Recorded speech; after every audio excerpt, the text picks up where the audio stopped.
आधी रात का वक्त कराची की तंग गलियों में बारिश और हवाओं का शोर था।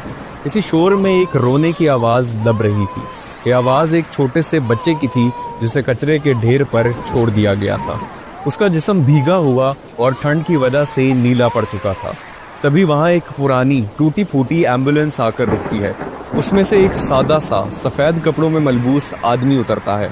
उसकी आंखों में थकावट थी मगर उसके चेहरे पर अज़म था।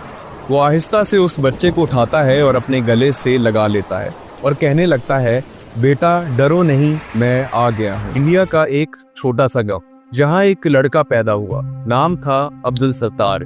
उसके वालिद कोई अमीर आदमी नहीं थे और ईदी साहब ने जिंदगी की शुरुआत से ही मासूमियत और सादगी देखी थी। लेकिन उनकी अम्मी ने बचपन से ही उन्हें एक ऐसी चीज सिखाई जो आगे जाकर उनकी पहचान बनी। ईदी साहब अपने वालिद के साथ कराची आ गए। जेब में एक पैसा भी नहीं था। उन्होंने पहले छोटे मोटे काम किए। उन्होंने एक कपड़े की दुकान में काम किया और फिर वो खुद सड़क पर कपड़े बेचने लगे। कराची ने एक 8 बाय 8 फुट के कमरे से अपनी पहली डिस्पेंसरी शुरू की।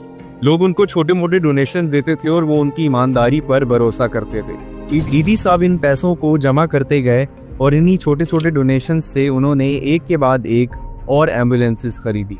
उनकी एम्बुलेंसेस न सिर्फ शहर की गलियों में पहुंचती थी बल्कि वो उन जगहों पर भी जाती थी जहां कोई और जाने की हिम्मत नहीं करता था।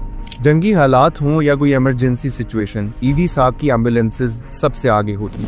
उन्होंने 24/7 सर्विस शुरू की जिसकी मिसाल उस वक्त कहीं नहीं मिलती थी। 8 जुलाई 2016 अब्दुल सत्तार ईदी इस दुनिया को छोड़कर चले गए। पाकिस्तान ने एक अजीम इंसान को खो दिया।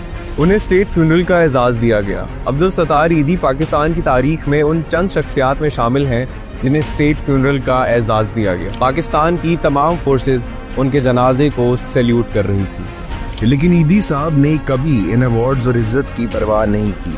उनके लिए सबसे बड़ा अवार्ड वो सुकून था जो उन्हें किसी मुसीबत ज़दा की मदद करके मिलता था। उनकी ज़िंदगी ने हमें सिखाया कि हम सब के अंदर कहीं ना कहीं ईदी साहब मौजूद हैं।